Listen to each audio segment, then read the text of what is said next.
എല്ലാവർക്കും സ്വാഗതം. ഈ റിവ്യൂ ഇഷ്ടപ്പെടുവാണെങ്കിൽ ഒന്ന് ലൈക്ക് ചെയ്തും സബ്സ്ക്രൈബ് ചെയ്തും സപ്പോർട്ട് ചെയ്യണേ. അപ്പോൾ ബാലേന്ദ്രൻ ആകെ വിഷമത്തിലാണ് എന്ന് മനസ്സിലാക്കുന്ന ഗോവർദ്ധൻ ചോദിക്കുന്നുണ്ട്, ബാലേട്ടൻ ഇനി വിഷമിക്കണ്ട, ബാലേട്ടനും ചേച്ചിയും തമ്മിലുള്ള പ്രശ്നങ്ങളുണ്ടാകാനുള്ള മെയിൻ കാരണം അലീനയായിരുന്നല്ലോ. അലീന പോയി കഴിഞ്ഞാൽ, ആ തെറ്റിദ്ധാരണ മാറിക്കഴിഞ്ഞാൽ പ്രശ്നങ്ങൾ തീരില്ലേ എന്ന് ചോദിക്കുമ്പം ബാലേന്ദ്രൻ പറയുന്നുണ്ട്, ഇല്ലടോ, കുടുംബത്തിൻ്റെ ഉറപ്പ് എന്ന് പറയുന്നത് വിശ്വാസ്യതയാണ്. അത് നഷ്ടപ്പെട്ട് കഴിഞ്ഞാൽ ഒരു ഗ്ലാസ് താഴെ വീണ് പൊട്ടുന്നത് പോലെയാണ്. അതിന് പിന്നെ ഏത് പശ വെച്ച് ഒട്ടിച്ചെടുത്താലും ആ പാട് നിലനിൽക്കും. അതാണ് പ്രശ്നം എന്നിങ്ങനെ പറയുന്നുണ്ട് കേട്ടോ.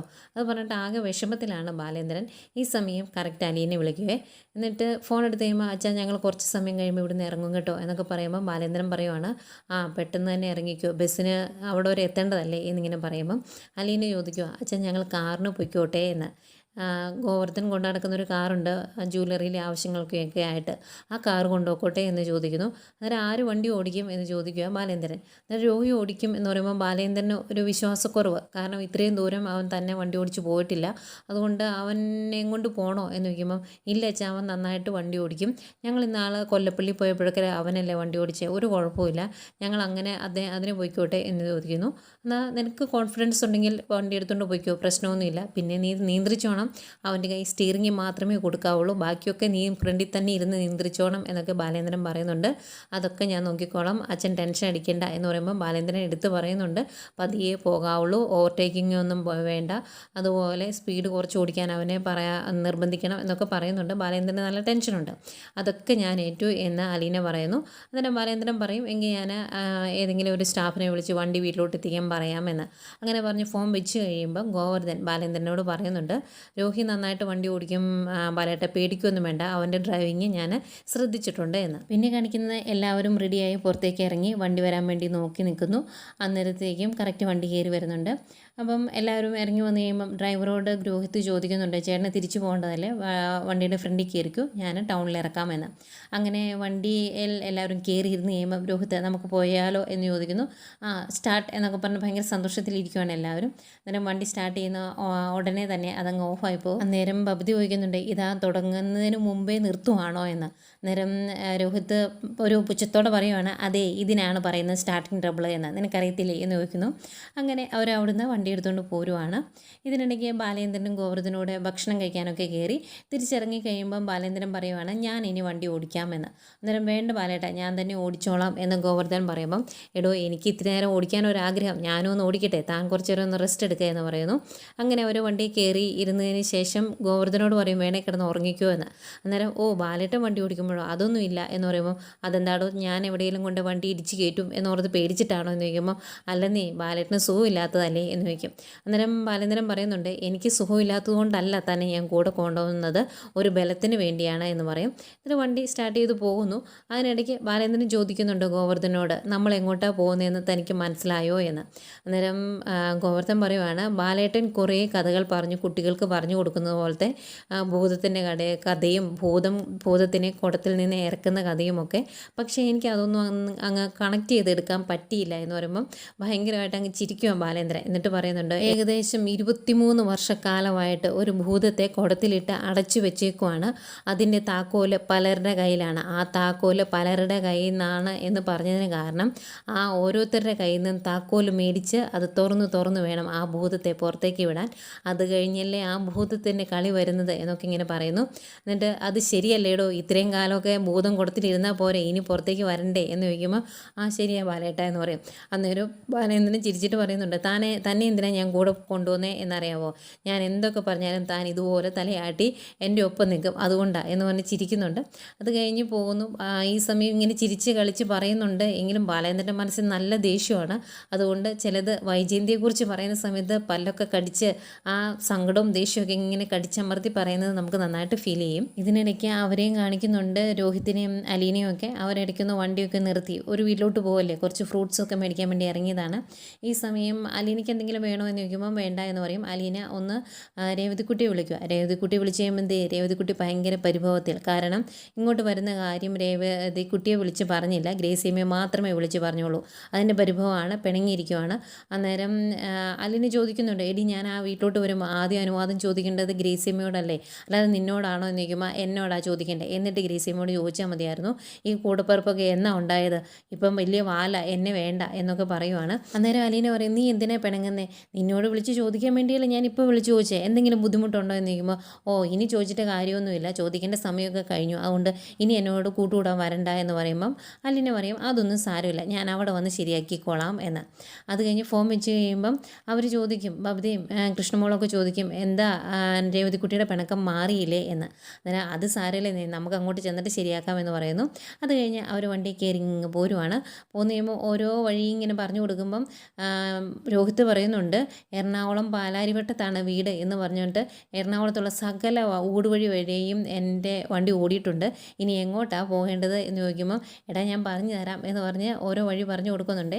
അന്നേരം ബാക്കിലിരുന്ന് ബബിത ചോദിക്കുന്നുണ്ട്, വണ്ടി ഓടിക്കാൻ എന്തെങ്കിലും ബുദ്ധിമുട്ടുണ്ടെങ്കിൽ എൻ്റെ കയ്യിൽ ഞാൻ ഓടിക്കാമെന്ന് പറഞ്ഞതല്ലേ എന്ന്. അന്നേരം എനിക്കൊരു ബുദ്ധിമുട്ടുമില്ല, ഞാൻ ഓടിച്ചോളാം എന്ന് പറയുന്നുണ്ട്. അന്നേരം ഇതുങ്ങൾ പിന്നെ അങ്ങോട്ടും ഇങ്ങോട്ടും ചൊറിഞ്ഞ് വഴക്കുണ്ടാക്കും എന്ന് തോന്നുന്ന കൃഷ്ണമോള് പറയുന്നുണ്ട്, വീട്ടിലെ പോലെ ആ വീട്ടിൽ ചെന്നിട്ട് പെരുമാറിയേക്കരുത്, നമ്മൾ വേറൊരു വീട്ടിലാണ് പോകുന്നത്, അതുകൊണ്ട് ഡീസൻ്റ് ആയിട്ടിരിക്കണം, അച്ഛൻ പറഞ്ഞതൊക്കെ ഓർമ്മയുണ്ടല്ലോ എന്നൊക്കെ പറഞ്ഞ് അവർ ഉപദേശിക്കാൻ ചെല്ലുമ്പം ബബിത പറയും, നീ ഞങ്ങളെ ഒരുപാട് ഉപദേശിക്കുകയൊന്നും വേണ്ട, എന്തെങ്കിലും പ്രശ്നമുണ്ടെങ്കിൽ അലീന ചേച്ചി പറഞ്ഞോളും എന്ന്. ഇങ്ങനെ അവർ സംസാരിച്ച് നിൽക്കുന്നതേക്കും വണ്ടി വന്ന് വീടിൻ്റെ മുറ്റത്തേക്ക് നിൽക്കുന്നു. വണ്ടി നിന്ന് കഴിയുമ്പോഴത്തേക്കും ഇങ്ങനെ ആകാംക്ഷയോടുകൂടി ഇങ്ങനെ വീട്ടിലോട്ട് നോക്കുവാണ് 3 പേരും. എന്നിട്ട് ബബിത ചോദിക്കും, ഇതൊരു വീടാണോ, എന്ത് വലിയ മുറ്റമാണ്, ചുമ്മാതല്ല അലീന ചേച്ചി നമ്മുടെ വീട്ടിലോട്ട് പോകുന്നത് എന്ന്. അന്നേരം അലീന ചോദിക്കും, അതെന്താടെ നീ അങ്ങനെ പറഞ്ഞത് എന്ന് ചോദിക്കുമ്പോൾ, ഈ ഇത്രയും വലിയ മുറ്റം അടിക്കാൻ ആരെക്കൊണ്ട് പറ്റും അലീന ചേച്ചി എന്നിങ്ങനെ പറയുന്നുണ്ട്. ആഹാ, നിൻ്റെ കണ്ടുപിടുത്തം കൊള്ളാലോ എന്നൊക്കെ അലീനയും പറയുന്നു. അവരങ്ങനെ വണ്ടിയിൽ നിന്ന് ഇറങ്ങുന്നു. അതുപോലെ രോഹിത്തും പറയുന്നുണ്ട്, ഫുട്ബോൾ കളിക്കാനുള്ള സ്ഥലമുണ്ട്, മുറ്റമാക്കി ഉണ്ടാക്കിയിട്ടേക്കുന്നത് എന്ന് പറയുന്നുണ്ട്. വണ്ടിയിൽ നിന്ന് അവരെല്ലാവരും ഇറങ്ങും. പക്ഷേ രോഹിത്തിന് ഇറങ്ങാൻ ഒരു മടി. അന്നേരം അലീന വന്നിട്ട് ചോദിക്കും, എന്താടാ നീ ഇറങ്ങാത്ത, എങ്ങനെ ഇറങ്ങിക്കുക എന്ന് പറയുമ്പോൾ, എനിക്കൊരു മടി, അവർക്കെല്ലാവർക്കും അറിയാവുന്നതല്ലേ ചേച്ചി എൻ്റെ കേസിൻ്റെ കാര്യമൊക്കെ, ആ രീതിയിൽ അവർ ചിന്തിക്കുകയല്ലേ എന്നൊക്കെ ചോദിക്കുമ്പം അലീന പറയുന്നുണ്ട്, അവരങ്ങനെ ഒന്നും ചിന്തിക്കത്തില്ല, നീ തെറ്റുകാരനല്ല എന്നുള്ള കാര്യം ഇവിടെ എല്ലാവർക്കും അറിയാം, പിന്നെ നീ എന്തിനാ മടിക്കുന്നത്, ഇങ്ങോട്ട് ഇറങ്ങിക്കുക എന്ന് പറയുമ്പോഴും ഇങ്ങനെ മടിച്ച് നിൽക്കുവാണേ. അന്നേരം രോഹിത്തെ എന്ന് വിളിക്കുമ്പോൾ, ഞാൻ ഇറങ്ങാം, ഒന്ന് പ്രിപ്പയർ ആയിക്കോട്ടെ എന്ന് പറയുവാണ്. ഇവരിങ്ങനെ സംസാരിക്കുമ്പോഴത്തേക്കും ഗ്രേസിയമ്മയും മാമച്ചായനും ഇറങ്ങി വരുന്നുണ്ട്. അവർ കണ്ടായിരുന്നു ഇവർ വന്ന് വണ്ടി നിർത്തി കേൾക്കുന്നതൊക്കെ. പക്ഷേ രേവതിക്കുട്ടി ഇറങ്ങി വരുന്നില്ല. രേവതിക്കുട്ടി പിണങ്ങി മാറി അടുക്കളയിൽ എവിടെയാണ്ട് പോയി നിൽപ്പുണ്ട്. എന്തായാലും ഇറങ്ങി വന്നു, അലീനയൊക്കെ ഒന്ന് കെട്ടിപ്പിടിച്ച് സന്തോഷമൊക്കെ ഒന്ന് അറിയിച്ചു. അത് കഴിഞ്ഞ് എല്ലാവരോടും കയറി വരാൻ പറയുന്നു. അന്നേരം ഇവർക്ക് ഇങ്ങനെ അന്തം വിട്ടിങ്ങനെ നിൽക്കുവാണേ. അന്നേരം ഗ്രേസിയമ്മ ചോദിക്കും, ഇതെന്താ എല്ലാവരും ഇങ്ങനെ അനങ്ങാണ്ട് നിൽക്കുന്നത്, ഇങ്ങനെയൊന്നും അല്ലല്ലോ ഞാൻ കേട്ടത് എന്നിങ്ങനെ ഗ്രേസിയമ്മ പറയുമ്പം കൃഷ്ണമോൾ ചോദിക്കും, പിന്നെ എങ്ങനെയാണ് കേട്ടത് എന്ന്, അതൊക്കെ അകത്ത് ചെന്നിട്ട് പറയാം എന്ന് പറഞ്ഞിട്ട് കയറി വരാൻ പറയുന്നു. അന്നേരം അലീന ചോദിക്കും, രേവതിക്കുട്ടി എന്തേ എന്ന്. അന്നേരം ഗ്രേസിയമ്മ പറയും, എന്തോ ഒരു കുശുമ്പുണ്ട്, ആ കുശുമ്പും കുത്തിക്കൊണ്ട് അവിടെ അടുക്കളയിൽ നിൽപ്പുണ്ടെന്ന്, എങ്കിൽ ഞാൻ ഓടിപ്പോയി അവളുടെ പിണക്കൊന്ന് മാറ്റട്ടെ എന്ന് പറഞ്ഞിട്ട് അലീന അങ്ങ് കയറി പോവാണ്. അത് കഴിയുമ്പം ഗ്രേസിയമ്മ, ഇങ്ങനെ നിൽക്കാതെ നിങ്ങളും കയറുക എന്ന് പറഞ്ഞാൽ അവരെയും കൂട്ടി അകത്തേക്ക് പോകുന്നു. ഈ സമയം കൊണ്ട് അലീന അകത്ത് കയറി ചെന്നായിരുന്നു. അവിടെ ചുറ്റുമൊക്കെ നോക്കി കഴിയുമ്പം അടുക്കള ഭാഗത്തായിട്ട് പിണങ്ങി നിൽപ്പുണ്ട് നമ്മുടെ രേവതിക്കുട്ടി. രേവതിക്കുട്ടിയോട് പോയി ഇഷ്ടം കൂടാൻ ചെല്ലുവാണേ. അന്നേരം രേവതിക്കുട്ടി ഭയങ്കര പരിഭവത്തിലാണ്, മാറി നിൽക്കുന്നു. അന്നേരം എന്താടി നീ ഇങ്ങനെയൊക്കെ കാണിക്കുന്നത് എന്ന് ചോദിക്കുമ്പം, എന്നോട് വിളിച്ച് ചോദിച്ചില്ലല്ലോ, അതിൻ്റെ ദേഷ്യം എനിക്കുണ്ട് എന്ന് പറയും. അന്നേരം അലീന പറയുന്നുണ്ട്, ഈ വീട്ടിലോട്ട് വരുമ്പം ഞാൻ അനുവാദം ചോദിക്കേണ്ടത് ഈ വീടിൻ്റെ യജമാനത്തിയോടല്ലേ, അല്ലാതെ നിന്നോടല്ലല്ലോ എന്നിങ്ങനെ പറയുക. അന്നേരം രേവതിക്കുട്ടി പറയും, അല്ല എന്നോടാണ് പറയണ്ടേ, എന്നോട് പറഞ്ഞിട്ട് അവരോട് പറഞ്ഞാൽ മതിയായിരുന്നു എന്ന്. അന്നേരം അലീന പറയുന്നുണ്ട്, അങ്ങനെയല്ല, ഞാൻ നിന്നോട് ചോദിച്ചിട്ടുണ്ടെങ്കിൽ നീ പാലയിലുള്ള സകല ആൾക്കാരും കൂട്ടി പോരെ, ഒരു കുഴപ്പമില്ല എന്ന് പറയും. അതിനുശേഷം അവരോട് പോയി പറയും, ഞങ്ങൾ വരുന്നുണ്ട്, ഇനി നമുക്ക് എന്തെങ്കിലും ബുദ്ധിമുട്ടുണ്ടെങ്കിലും അവരുടെ മുമ്പിൽ കാണിക്കരുത് കേട്ടോ എന്നൊക്കെ പറയും. അവരത് അഡ്ജസ്റ്റ് ചെയ്യും. അതങ്ങനെയല്ല വേണ്ടത്, അവരുടെ അനുവാദം മേടിച്ച് അവർക്ക് പ്രശ്നമില്ല എന്നറിഞ്ഞിട്ട് വേണ്ടി ഞാനിങ്ങോട്ട് വരാൻ, അതെന്താ നിനക്ക് മനസ്സിലാകാത്തേ എന്നൊക്കെ ചോദിച്ച് കവളെ പിടിച്ചൊരു ഞെക്കൊക്കെ കൊടുത്ത് പിണക്കൊക്കെ ഒന്ന് മാറ്റി ഫ്രണ്ടിലോട്ട് വരുവാണ്. ഈ സമയം എല്ലാവരും വീടിൻ്റെ ഉള്ളിലോട്ട് വന്ന് കയറിയായിരുന്നേ. ബബിതയും കൃഷ്ണമോളൊക്കെ കയറി. രോഹിത്തിനൊരു മടി, അവനിങ്ങനെ ഫ്രണ്ടിൽ തന്നെ ഇങ്ങനെ അറച്ച് നിൽക്കുക. അന്നേരം അങ്ങോട്ടേക്ക് മാമച്ചായൻ ചെന്നിട്ട് പറയുന്നുണ്ട്, അതേ ഇങ്ങനെയൊന്നും നിന്നാൽ പോരാ, ഈ വീടിനൊരു കുഴപ്പമുണ്ട്, ഇടിച്ച് നിൽക്കണം.